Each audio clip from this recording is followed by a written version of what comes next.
Welcome back. Today we're doing a deep dive into the 2025 console war sources. Yeah, gonna look at what's really going on. Exactly. We're seeing this huge sales gap. Right. PS5 way ahead, like 80 million units to Xbox's 30 million. It's a pretty stark difference. So the big question is, does that actually translate to, better real-world value for you, the gamer? It's a fascinating question because, well, the numbers say one thing, but if you look at the spec sheets, they kind of tell a different story. How so?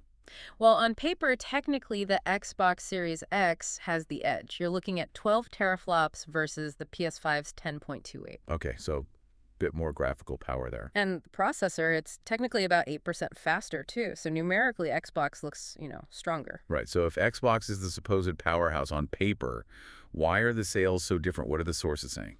Well, this is where it gets interesting. Our sources point to independent testing, and that testing shows something pretty crucial. Which is? For almost all the big multi-platform games, the performance is, well, nearly identical.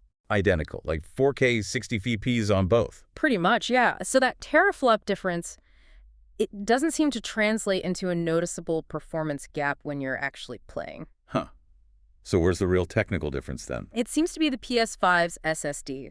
It's this custom ultra-high-speed drive. Reviews consistently mention it. And what does that do? Games load. Well, almost instantly. That's the phrase you see again and again. Ah, okay. So less waiting around. Exactly. Less time staring at loading screens, more time actually in the game. It makes that raw power difference feel maybe a bit academic. Right. If the playing experience feels smoother because of loading, the teraflops matter less.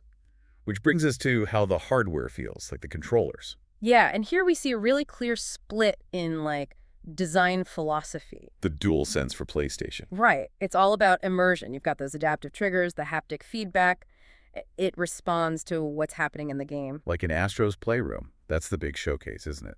Perfect example. It really demonstrates how that controller can make the experience feel transformative. And the Xbox controller. It's great, don't get me wrong. It's familiar, it's really durable, comfortable, but it's definitely described as less transformative compared to the DualSense. It's more of an iteration. Okay, so hardware feel is one thing. Let's pivot to content. This is usually the decider, right? Exclusives. Uh-huh. And the sources, they really hammer this point home for PlayStation. They're big IPs. Exactly.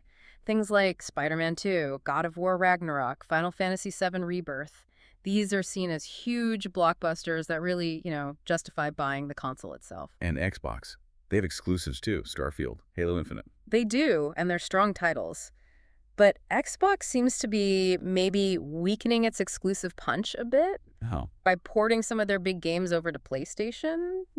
Sea of Thieves, Forza Horizon 5, eventually landing there. It slightly muddies the waters on console exclusivity. Okay, but then there's the whole subscription service angle. That's where the value proposition kind of flicks, doesn't it? Absolutely. Xbox Game Pass Ultimate. Even though the price went up recently, it's around $30 a month now, the value is, well, pretty undeniable for a lot of people. Why that? Day one releases. Getting those big Xbox Game Studios titles included on launch day, plus a huge catalog, over 400 games. Compared to PS Plus Premium. Which is cheaper, yeah, about $160 for the year. But it just doesn't have those day one blockbusters. If you play a ton of different games every month, Game Pass often feels like the better deal. Makes sense. Let's touch on hidden costs or maybe just the overall cost of ownership. The consoles themselves. Right. So the standard PS5 is $499. The Series X actually had a price hike. It's up to $599 now. Oof. But Xbox has the Series S. Exactly. The Series S is the low entry point at $299. That balances things out for getting into the ecosystem cheaply. Okay, but what about storage? That's always a factor. Huge factor. And here, the advantage flips again. Xbox needs those proprietary expansion cards. They work well, but they're pricey. And PS5? It takes basically any standard NVMe SSD off the shelf, regular consumer tech.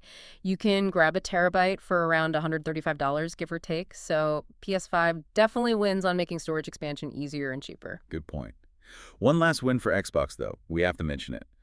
Backward compatibility. Oh, for sure. Xbox totally crushes it here. You can play games from across 4 generations, original Xbox 360, Xbox One, and Series XS. Whereas PlayStation just supports PS4 games on the PS5. So if you have a big library of older games you still want to play, Xbox has a massive advantage in utility and, frankly, nostalgia. Okay, so let's try and synthesize this for you listening. What's the bottom line? Well, pulling it all together from the sources, it looks like this.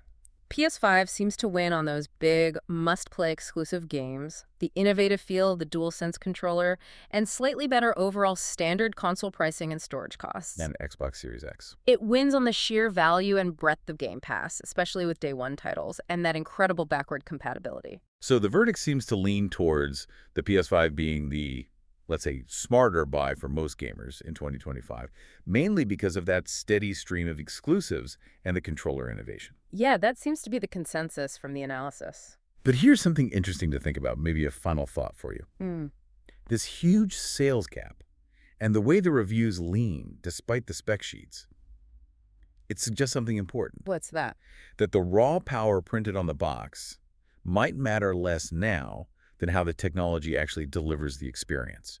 Things like controller feel, loading times, the ecosystem's value. That really raises a bigger question, doesn't it? Is console gaming now just a battle of ecosystems and experience rather than teraflops? How much is your preferred way to play worth? Right, that cinematic single-player focus versus accessing a huge monthly catalog. How do you weigh that when the machines themselves perform so similarly in the end? Something to mull over.